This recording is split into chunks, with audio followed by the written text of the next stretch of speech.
free education. We wouldn't give up being a part of Europe. We wouldn't give up on our sovereignty eventually. And we're a very sovereign people within the Kingdom of Denmark. We're autonomous right now. We do not want to be rich like the Americans are. See how greedy they are? They're even trying to shoot their friends or invade their friends just for greed. And we know that there's minerals and oils possibly in our underground, and that's worth so much more even than that. But even if we didn't have that, we would still not be bought. So from them, and they haven't been treated that well in America. And we know that Trump is very much surrounding himself, at least with white power people. And we are not white, as you can see. We are of color. And so we know our rights probably would be taken away. And we also know that we're very good as we are together with Denmark. As mentioned before, we have free healthcare, we have free study. Whatever you want to study, you can do that for free. And actually, government will give you money to study. So while you're studying, you're getting a grant from your government. So all of that we wouldn't trade for, like the welfare state, we wouldn't trade for anything in America.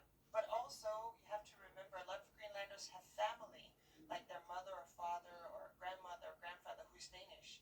We do have a 400 years history together or more in terms of being interconnected in that way. So, and we're also seeing a lot of protests in America right now that is unsettling with the ICE agents who are sort of going after a lot of people. And from here, it looks like maybe he's going a lot after brown people, and we are considered brown people, as you can see. So, yeah, we would rather stay with Denmark. Thank you. It's here, and they have closed them all down except for one, the Bidufik Space Base.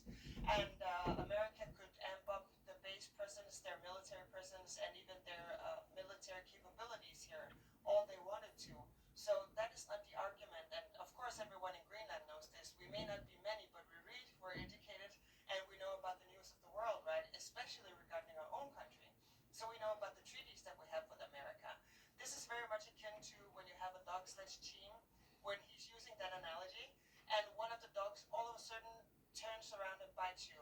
You have to take it out of the kennel, you have to take it outside and shoot it. Of course, we're not going to shoot Americans, we're peaceful people, but you cannot trust that dog anymore forever. American soldiers who are for combat in Arctic society, Finland alone has 35,000.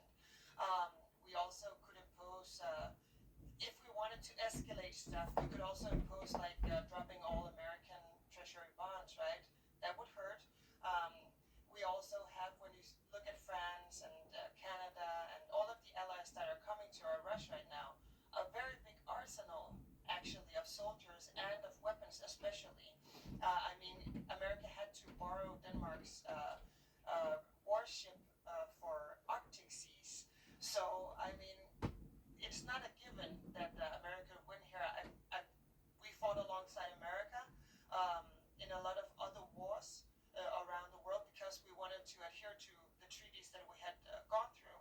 But they have seen that some of the street fighting in Syria, for example, has been very, very hard on Western soldiers, right? I imagine it would probably be the same in Greenland. It would be like something else. So I wouldn't laugh it off, but of course nobody wants war and nobody wants to be invaded. Of course there are bad chapters with Denmark and Greenland because we have a 400-year history. But actually I also saw a YouTube video that kind of emerged recently that said that American soldiers were very bad to some of our people here too in Osuk, which is a small settlement in Hira. Some of the elders that remember them also said, well, those guys were really not that good. So it really doesn't matter what happened between Denmark and Greenland. We'll figure that out. Denmark and Greenland is fine as we are. We'll figure it out. If we want to be independent, Greenlanders should be able to decide that, not with pressure from a superpower somewhere. And we are well aware that if we became independent tomorrow, he would just invade us because he would have no problems with NATO, Europe, everything else. So I think he's banking sort of in a very insulting way that Greenlanders are like stupid, uneducated